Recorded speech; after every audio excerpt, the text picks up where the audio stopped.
Oh, hey, Rolf. Chan, what was your name again? Frank. Hi, Frank. Yeah, the weather has been pretty warm this winter, I agree. I didn't hear any sirens last night. I wonder what it was. Actually, Frank, let me tell you about a really, really fucking powerful sequencer. Just so you know, there is an SD card with about 20 minutes of footage of me role-playing that conversation with Frank. I should start a Patreon and just promise all this additional content. It'll just be that. Also, if you're wondering why I've buttoned my shirt up this high, it's because if I go like this, I literally feel like I'm just a head in the middle of a picnic. Anyway, today, in my eternal quest to find interesting alternative interfaces to create music with, I am finally checking out the Squarp Pyramid. Before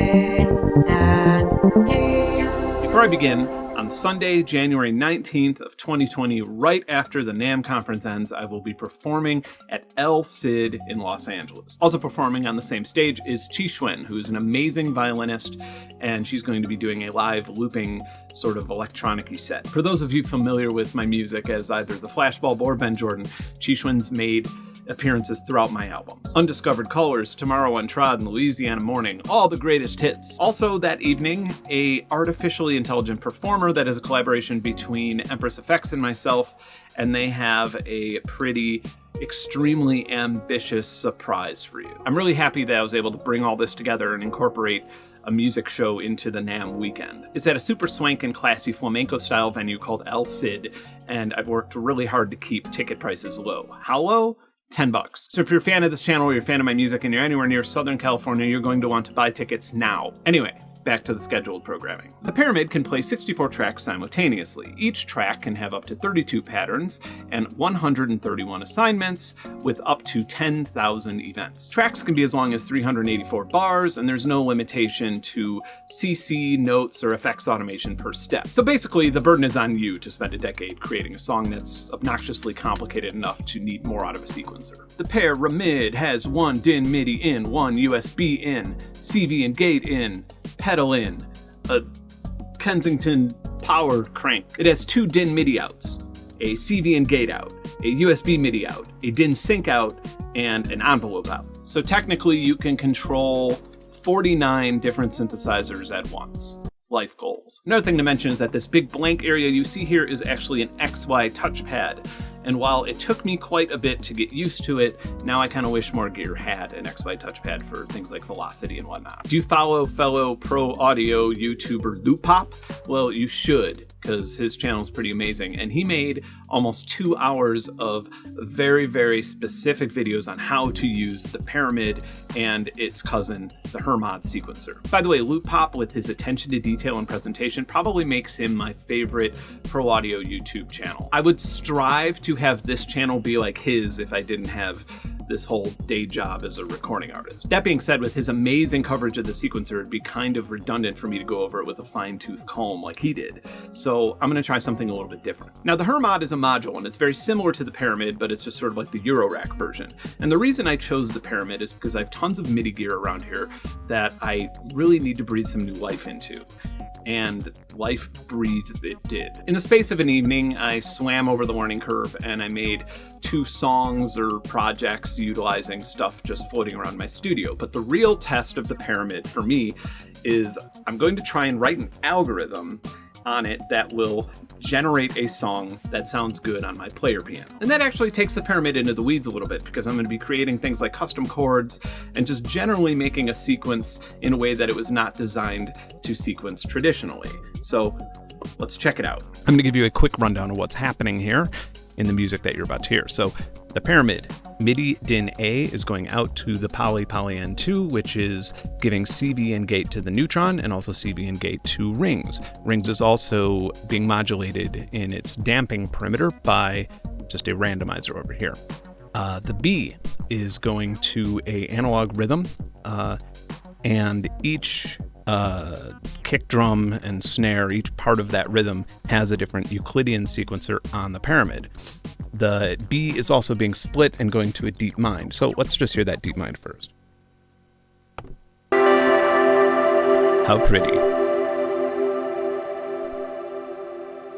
The gate is actually going out to the neutron as well. And the reason for that, you'll hear in a moment, but it's basically the gates controlling the envelope, and then the poly and poly 2 is controlling the melody. What we have going on with this DeepMind, actually, is just sort of a normal pattern. However, the unique thing that's going on is each one of these is randomized and then quantized into a scale. So it sounds different every single time it plays, and it actually is a semi-generative sequence. I have the same thing over here with rings.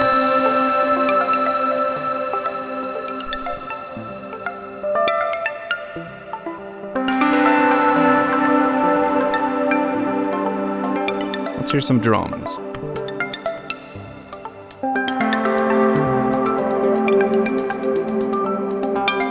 So I also have an XY pad here, and I can control the velocity.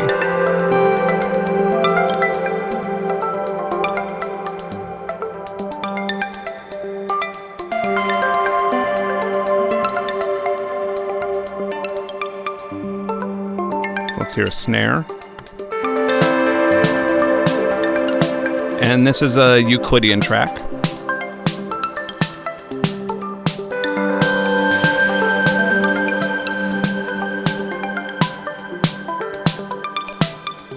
Let's get that kick in.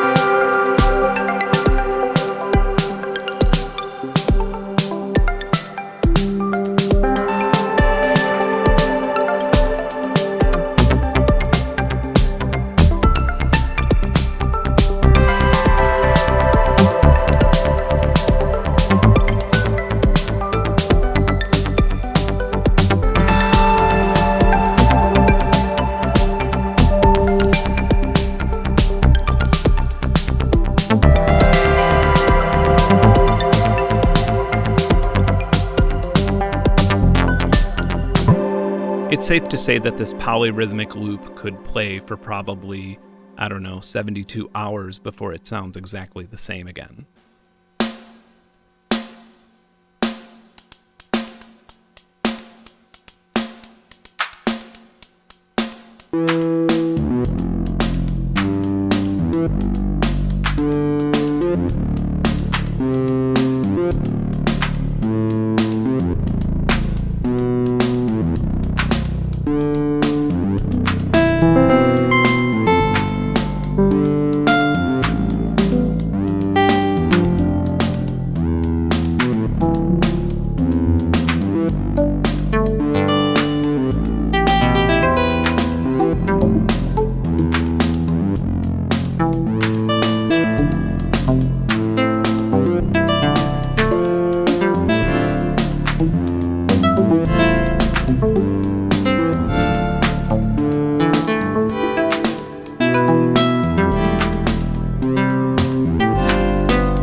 How about we have a good old-fashioned generative robotic piano test? This here is my Yamaha MX100A Disklavier.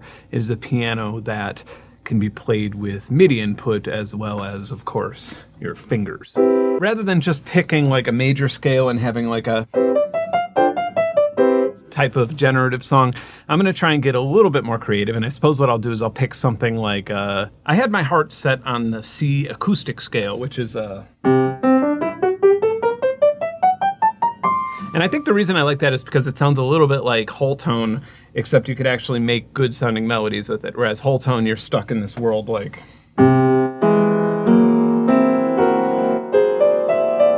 Because the whole tone scale, of course, is...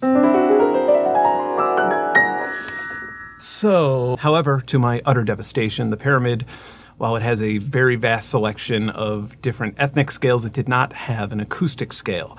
But it does have a C mixolydian scale, which is almost an acoustic scale. That one, I believe, is close enough. Let's find some chords that fit with a C mixolydian scale so we could build this chord bank. And I guess the most obvious things to begin with would be like a minor 7th, G minor 7th, F major 7th, D minor 7th, C7. Let's get a little more interesting. How about maybe an E minor 7 flat 5D with a C under it. C7, maybe a C7 suspended 4th. How about a C7 suspended 4th with a G under it? Or a D under it? That's nice. I like D minor and D minor 7th, but let's go with like a D minor 7th inversion. Like that. Or maybe a D minor 7th with a 5th on it. Maybe with a G under it. That's sexy. Something like a D minor with an 11th inversion. And then that resolves very nicely into the F. We had that F major 7th, F major 9th would be nice. Another good point of tension with that D would be like a D suspended 2nd with an B flat under it. Yeah. How about an A 9th suspended 4th? I do want to resolve it into that A major though. But let's stay with that. And then throw in that B flat. Okay.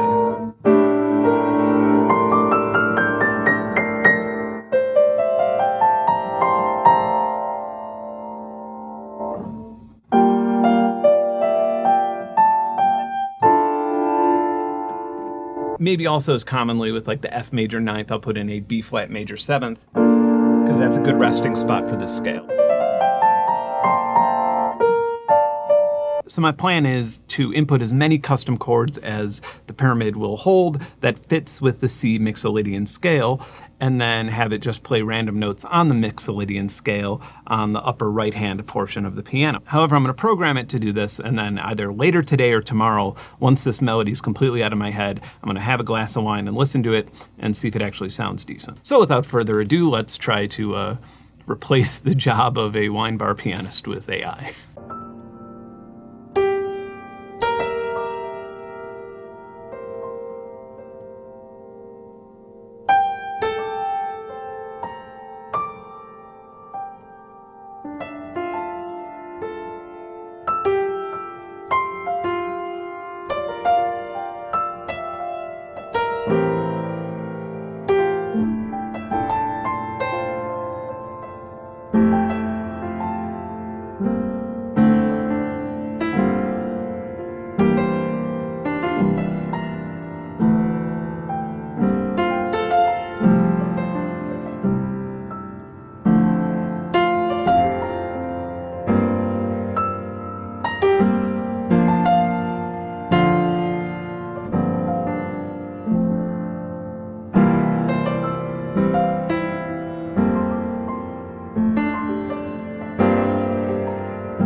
So what do you think? I actually love the thing. It's from a boutique company, so it's a little pricey, but I think that it's worth every single penny. I do have one or two minor complaints that can and probably will be improved upon because they update the OS quite frequently. I might be a little spoiled by the Poly-on-Seq or the Monome or something, but I would really like to see this step sequencer be able to go in reverse or do ping pong, or for example, just randomly hit different notes that are in the sequence. Also, while it does have an ample selection of scales, I would like to see like 3 or 4 user scale slots just so you can make your own custom one. But all in all, the Pyramid is extremely powerful and a blast to work with, and it accomplishes its task at simply being a fun to use sequencer that gets me writing more music. And actually, I have things like my Analog 4, which I haven't plugged in probably 2 years, and I was about to sell it, and now I'm thinking to myself, with the Pyramid, it actually could be a lot of fun and put a lot of new power into that instrument. And hey, if you like this video, subscribe to my channel. If you want to see more frequent updates with synthy stuff, follow me on Instagram. If you want to just avoid the whole social media thing and hang out with me and see me perform live and see what Empress Effects is about to unleash to the world, then I will see you on January 19th in Los Angeles. Bye.